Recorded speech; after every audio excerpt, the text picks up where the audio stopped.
definitely need a rap beat in our don't video. need a rap beat in our do. video. We don't need a rap beat in our video at all. Fine. Herald-Times sports editor Chris Korman being overruled by That's right. beat I'm writer overruling you. Dustin Dopirak. You guys will thank me. I wanted to have music in the background.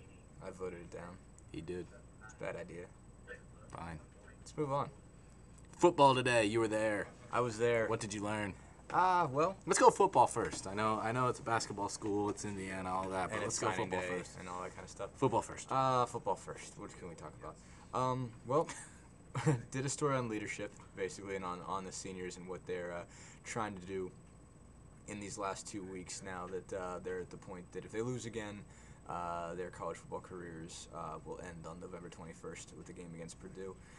So, seniors have, I guess, made a point. I mean, there hasn't been necessarily a lot of speeches, necessarily a lot of, people trying to step up in locker rooms and meetings and such. But I guess, they have tried to make the point that, let's turn it up a notch. Let's, do as best as we possibly can because, we don't want to go out like this. I mean, Will Patterson, I guess, was the one guy who stepped up and made a speech immediately after the Wisconsin game to say, guys, it's now or never. Either we show up and we finally, do the little things, make the plays we have to do to win these games we've been so close in, or it's over for us, and we really don't want it to be over yet. So, that's kind of what's going on there. You want to weigh in there? No, not really. Okay. I think we've talked about this senior class a ton. It is a really interesting group. I mean, your story talks about it. They went through the Terry Hepner stuff. Some of them were recruited by Hepner. Some of them had to be re-recruited by Hepner once Hepner got into the program. And, so they've really gone through that whole thing, and it's really been a transitionary period. I think as much as we made a big deal about Hepner's coaching staff staying around and Bill Lynch being a Hepner guy, there was still a transition there. There's always a transition when somebody new is in that lead position. So they've been through a lot, and they did, as you brought up, they went to the 2007 Bowl, and a lot of these guys played important parts.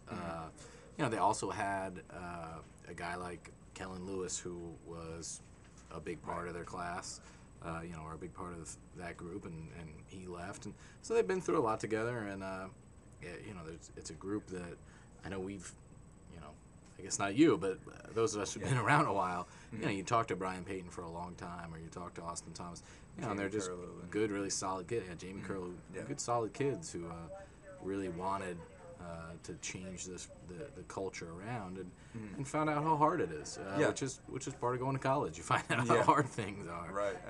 And disappointing for them is this year there were so many times which they were so close. I mean, obviously we've criticized this team in general a lot for not being able to finish games and stuff like that, and having big leads that they weren't able to hold on to, and stuff like that, and just decisions have been made on all that sort of thing. But it is tough on this group that since really the Michigan game has been saying, okay, we're right there, we're going to get one of these wins. This is going to be one of those years that's different in Indiana history, that isn't just another 3-9, 4-8 or whatever. And they were under the impression that this was going to be a different season, that there was going to be something better here. And if it doesn't turn around like right now, Saturday, it will be pretty much like all the rest. I mean, and that's the crazy thing about sports, and the crazy thing about covering sports is they don't buy huge scoreboards for anything else in life. There's no that's true.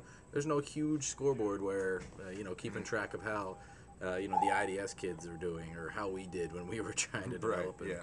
And these kids, there's a win-loss record, and and someone else is trying to beat you. Right. Basically, it's not even so much how well are you doing compared to other people that have been in your position in the past. It's how well are you doing compared to that other guy, that other group of guys its point is to beat you. Right. And these guys, I don't think there's any question that they've moved the program forward. It's just that Indiana's had a long way to go. Which is a great segue. We are getting better at the segue. Into like you said, National Signing Day. Indiana signs one player today, Victor Oladipo from DeMatha. DeMatha Catholic in Hyattsville, Maryland, the D.C. suburbs. D.C. suburbs, the hotbed of hoops. What we know about Oladipo, same thing we knew a couple days ago. And a couple months ago. He jumps very well. Yes, he does. He defends very well, they say. I think he's raw. I think he's a guy Crean is excited to bring into the program and develop. Right. He's that type of Crean recruit. He's not necessarily a project, though. That would be, I think, a stretch. No, but certainly not a guy who's going to step in and No, he's not going to score 20. Well-rounded at college. He's not going to score 20 a game. I mean, right. it does, but it doesn't seem like that's the point for him. It's not just, he's not necessarily going to be the guy that gets the ball all the time that's supposed to direct everything. For one thing, he's apparently a polished defender. Basically, he's the type that you can put out on the perimeter and knock somebody down. No one defends in high school or AAU the way that's you need true. to defend in college. That's true, and that's always no true. One ever There's comes team close. Defense and all those sorts of things. Yeah. But he's been raved about for his defense and for his athleticism, for rebounding, everything like that. He can apparently really get up. So he does have some college-ready skills to him now. There will be a lot that he still has to develop, and a lot that he'll still have to get better at. Crean put out a statement about him, said, that Indiana liked him because he competes hard in practice, has the will to win, et cetera, et cetera. It was a short statement, no press conference. A little bit of a different feel, especially around here for a signing day, because the last couple signing days there's been these major. It was the Eric Gordon class when I first got here, right? And that was okay. Eric Gordon was a primo recruit.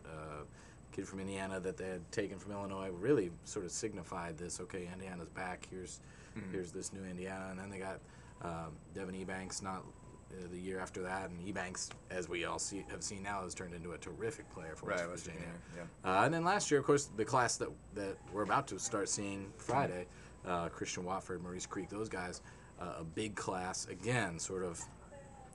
Middle November. Here's the future arriving. In Indiana. Making these, as I put my column, proclamations about the future, because they're signing these letters.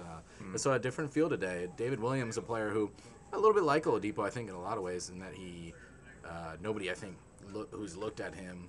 Obviously, he's not highly rated or among the people who do those things, but certainly did a lot of things for his AAU team. We watched him a bunch in AAU, and was on a loaded AAU team and did a lot of the little things that you need you need players to do that.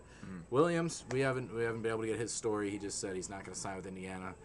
Seems like both sides, that thing happened quickly. Seems like it dragged the end dragged out a little bit, but both sides decided there was a better way to go, and that's where we stand. Indiana has offers out, of course, to at least a few players. Will Three, at least, that we know of. Will Sheehy seems like the only one who might make a decision, but by the end of the signing period, yeah. My feeling is I think he might hold off too, and then Josh Selby, the point guard from Baltimore, and Jalen Kendrick from Jalan, whatever. Jalan. Yeah, Jelan. My bad. But he's from Georgia. That he is. 6'6", wing, pretty good. Can play point too. Pretty talented. He's what do they call him now? Point forwards? Is that what they're calling? Yeah, I think that was the parlance. Larry Bird. The parlance of our times. Yeah, as the dude would say. Yes, we watched Lebowski last night. Yes, we did. Went through that again. That was keep reminding how great that movie is. Anyway, but yeah, that's kind of where they are. I mean, one thing Crean has said, he started to throw it out there lately. Obviously, he's not allowed to use specifics when he does this sort of thing, but he does say, I'm not worried about early signing period, late signing period, which is kind of a sign to say, I'm really worried about getting guys in the late signing period. If you didn't know, there's some guys in the late signing period that we're kind of interested in that might be a big deal, and that, so that would obviously make April or whatever, right. We imagine whatever. Crean's going to keep recruiting. Yeah, That's exactly. That was a theme last year that people were like, wait, what's Crean? And he just kept recruiting, and if there was a good player out there, he was going to go look at him and offer him a scholarship that he. Yeah. So I mean, you'll see, but this obviously opens up now. He's got two. He can get Sheehy now, either now or shortly thereafter. I mean, Sheehy says even if he doesn't sign this week, he'd like to get the commitment done in the next month. Right. So whether or not that means Indiana or not, I mean, Michigan has not offered yet, but they're in, and there's discussion about whether or not he's going to take an official visit there. So he's trying to make his decision relatively soon, and then after that, if Sheehy would commit to Indiana, he would still have another scholarship left to look for Selby and Kendrick, and obviously he have another one left if somebody would transfer. Right, and Crean will recruit thinking that there's going to be change. That's how he's operated, and that's how he'll go. Right. What do we got? You are headed to State College Friday. That I am. I will stick around to cover some hoops. Daddy will. And it's really ramping up. And then we got USC Upstate on Monday, which is apparently a real school. It is. They're in Division I now. We think, yeah. We've heard. And then you're off to Puerto Rico. Then I'm off to Puerto Rico for 3 games in 4 days. Lucky you. Yeah. Well, I'm excited about it. Thanks for being here. Take care. And like the dude, you should abide. Take care.